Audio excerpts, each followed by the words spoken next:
नाही राऊत साहेब, आणखी एक विषय आहे की काल राज ठाकरे असं म्हणाले की एक खोक्याबाई काय घेऊन बसलात, विधानसभेत अख्खं विधानसभा ही खोक्यांनी भरली. तुम्ही सहमत आहात का? कारण त्यात सगळ्या पक्षाच्या आमदारांचा उल्लेख आहे. अख्खं सभागृह खोक्याने भरलं का याच्याविषयी मी असहमत आहे. पण राज ठाकरे जे म्हणतायत की विधिमंडळात खोकेबाई भरलेले आहेत, हे विधान गांभीर्याने घेतलं पाहिजे. त्यांनी महाराष्ट्राच्या सध्याच्या राजकारणावरती बोट ठेवलेलं आहे. असे खोकेबाईच राजकारणामध्ये असल्यामुळे ते सहज निवडून येऊ शकतात. त्यांना विचार नाही, त्यांना भूमिका नाही, त्यांच्याकडे नैतिकता नाही. हे सगळे खोकेबाई एकत्र झाले आणि तरी या राज्यामध्ये सरकार बनवलं. बुलडोजर चालू आहे. नागपूरचा जो घटनेचा आरोपी आहे हिंसाचार प्रकरणातला, फहीमखानच्या घरावर आता आपण इंटरव्ह्यू देत असताना तिकडे बुलडोजर चालू आहे. बघा, दंगल दोन्ही बाजूने घडलेली, दंगलीची ठिणगी ही दोन्ही बाजूंनी पडलेली. हे लक्षात घेतलं तर सरकार एकतर्फी कारवाई करते.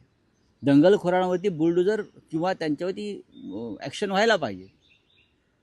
पण दंगलीची सुरुवात ज्यांनी केली ते तुमच्याच पक्षाचे कार्यकर्ते आहेत, ते तुमच्या विचारांचे समर्थक आहेत. औरंगजेबाच्या कबरेचा मुद्दा कोणी काढला? ते तुमच्या मंत्रिमंडळामध्ये आहेत. चिथावणी तुमच्या मंत्रिमंडळातल्या सहकार्याने दिलेली आहे. जा कोकणात बुलडोजर पाठवा ना, मग किंवा पुण्यात बुलडोजर पाठवा ना. तुमच्याच लोकांनी ही वक्तव्य दिलेली आहेत. त्यानंतर लोकांना ही चालना मिळालेली आहे. समान न्याय, तुम्ही समान नागरी कायदा म्हणताय ना, समान कायदा आला पाहिजे ना, समान कायद्यानंच कारवाई व्हायला पाहिजे.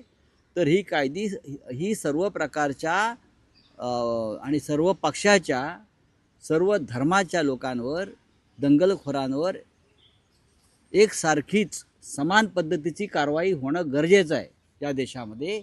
आणि काल ज्यांनी दंगल केली त्यांच्यासुद्धा जागांवरती बुलडोजर फिरले पाहिजे. पण राऊत साहेब, कुणाल कामरा विरोधात गुन्हा दाखल केलेला आहे मुंबई पोलिसांनी, आणि शिंदे समर्थक कार्यकर्त्यांनाही खार पोलिसांनी अटक केलेली आहे या सगळ्या प्रकरणात. कुणाल कामरावरती गुन्हा का दाखल करावा? मी रोज टीकात्मक लिहितो, माझं काम आहे ते, रोज लिहितो मी. मग नरेंद्र मोदी, अमित शहा आणि भाजपच्या लोकांवरती रोज गुन्हे दाखल होती.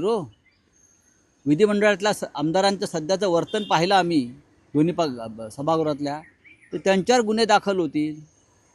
एकनाथ शिंदे यांचं भाषण जे आहे विधान परिषदेतलं ते वाचा, त्यांच्यावर गुन्हा दाखल होईल. तुम्ही कमजोर लोकांना डोळे वटारताय. लेखक, पत्रकार, साहित्यिक, कवी, ते तुम्हाला नको आहेत, ते सत्य बोलत आहेत, ते तुम्हाला नको आहेत. आणि म्हणूनच जे म्हटलं आहे ना राज ठाकरेंनी, किंवा आम्ही तेच म्हणतो की खोक्याबाईंचं सरकार आहे आणि खोकी ही भरली आहेत की रिकामी आहेत हे सगळ्यांना माहिती आहे. बोलिए.